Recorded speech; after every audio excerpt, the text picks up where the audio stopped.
12 তারিখ ইনশাআল্লাহ সপরিবারে বা আশেপাশে যা আমাদের মনির ভাই সালামটা নিয়ে আন। পরিবারের আশেপাশে সবাইকে বলবেন ঠিক আছে ইনশাআল্লাহ আমাদের তো আমাদের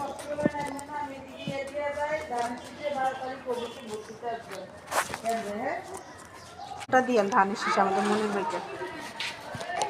বাসায় কাউকে পাইলাম না তাই ফেরত যাচ্ছি।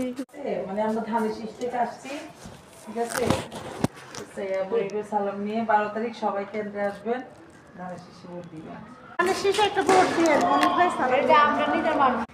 তোমার মনে আমার চিনছে না মরার সময় তো এত মানুষের ভিতরে মনে রাখছে না তুমি কি শুকিয়ে গেছো একবারে সালাম জানিয়ে গেলাম আসসালামু আলাইকুম ধানের শীষ থেকে আসছি ভাই আঙ্কেল যে আছে ভোটার